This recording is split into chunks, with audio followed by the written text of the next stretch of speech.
welcome to another week of RoadRunners. The theme this week is light and how much Jesus plays a light in our lives.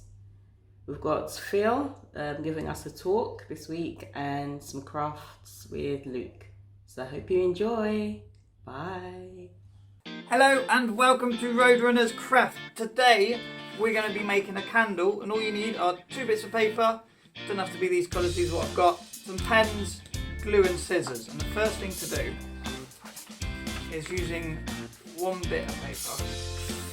Fold it in half.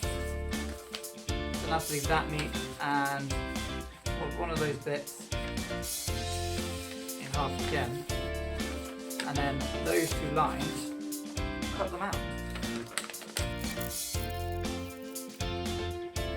Now it's probably better to have them slightly thinner than that, so I'm going to put them down again. Now I can make 2 candles out of this. First thing we need to do is get your Pritt stick. I've got a Pritt stick with that Pritt stick in it. In there.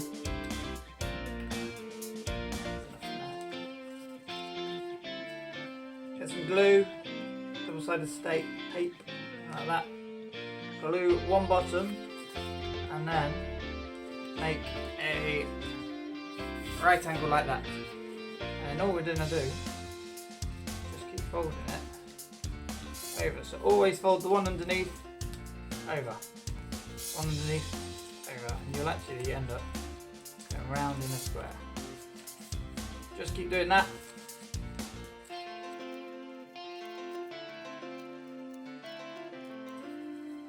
Till you get to the last little bits there, and all we're going to do is again getting our glue and there. As much glue as I can get out onto there, and folding that bit back in on itself and that bit back in on itself. I end up with a little spring. Remember about the bottom bit, we'll glue that down later. Now you've got your spring, you now need to do your candle, and this bit is just as fun. You can use your scraps of paper, but I wanted to do a different colour. So I'm going to fold this in half, cut out a square along the fold,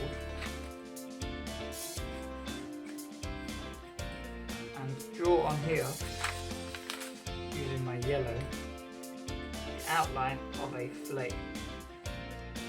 A little bit at the bottom. I'm going to cut that out, but I'm not going to cut it off at the top there. So I want to kind of make a 3D flame.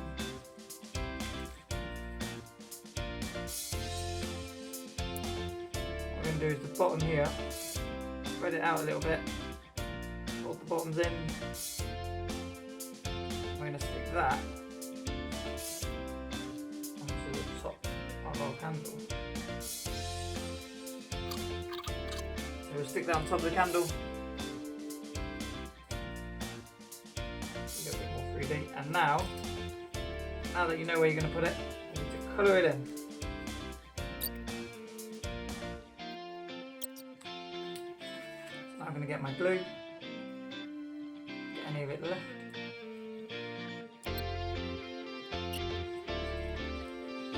Now I have, and if you really want to do, you can make a nice little base to put it on.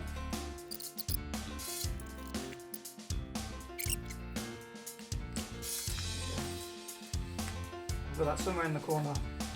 Remind myself of Jesus being the light of the world, the light of my life. I am the light. Hello, and welcome to this week's RoadRunners talk, where we are continuing to look at the things Jesus said about himself. Now, before we start, there seems to be something a bit wrong. Have you spotted what it is? I know. I'm sat in the dark. That's better. Hopefully you can see me now. Anyway, today we're meant to be thinking about lights, even if I didn't seem to be thinking very hard about them a few minutes ago. Now, lights are a vital part of our modern life. There are loads of different types. How many can you think of? Let's start with the big one, The sun. It lights up our days, day after day, and has done for thousands of years. Do you know how far away it is from Earth? I learnt this when I was about 7, but I did double check it yesterday. It's about 93 million miles away, which is like travelling from London to New York and back 134,000 times. That is a long way. But what about some other forms of light? Fires. Have you ever sat round a campfire? And candles. For years, these would have been the only forms of light people had when it got dark. But these days, things are a bit easier for us, with electric lights in our houses, helping us when we eat, play, read, and whatever else we want to do after dark. Then, of course, there are the lights that tell us what to do, like traffic lights. Or maybe act as warnings, like lighthouses warning sailors where there are rocks.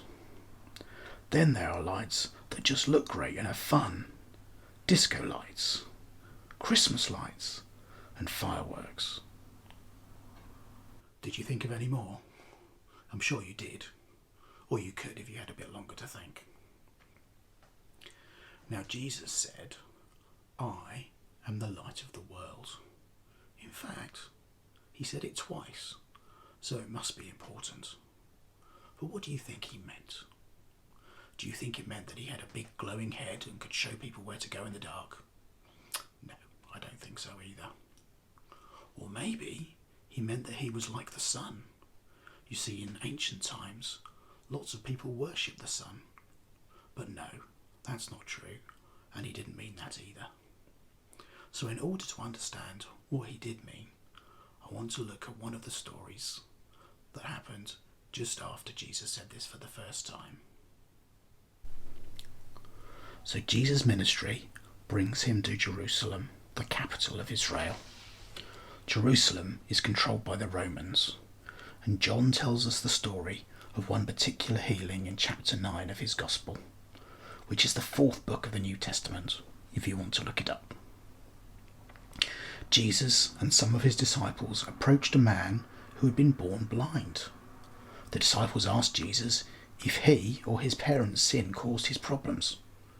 It was not uncommon for people to blame a person's hardship on sin in those days, even if it was wrong. Jesus told the disciples it was neither that this man sinned, nor that his parents did, but it was so a miracle could be displayed in him. You see, while I am in the world, I am the light of the world. The blind man had lived all his life in darkness. He had no idea what light looked like, or anything else for that matter. Jesus prepared to heal the blind man. He spat on the ground and made clay with the dirt. Then he applied the clay to the man's eyes. Lastly, Jesus told the man to go and wash in the pool of Siloam. The blind man listened to Jesus and was compelled with faith to do as Jesus commanded. He may have looked silly to others as he obeyed Jesus, but that did not matter. He had hope for his healing. He washed in the pool and was instantly healed. He could see. Not even his friends, who knew him as a beggar, could believe that it was the same man. He kept trying to convince them that he was once blind. The healed man told them how Jesus made clay, put it on his eyes, and told him to go to Siloam and wash. He did exactly as Jesus told him, and he was healed. So the blind man had lived in literal darkness, and then he could see. But more importantly, he had followed Jesus' instructions. He had done exactly what Jesus had told him to do. Jesus had shown him the way out of his darkness. So if we are in a bad place in our lives, maybe we're angry or sad or annoyed or worried about something, then Jesus, as the light of the world, promises that he can lead us out of our darkness. Just like a torch can show us the way ahead and how to get home in the dark, so Jesus can lead us out of any difficult situation. I hope you enjoyed the week with us and you learned a lot from the talk and you enjoyed the craft. It's Easter coming up, so keep a lookout for lots and lots coming your way. Have a lovely week. Bye.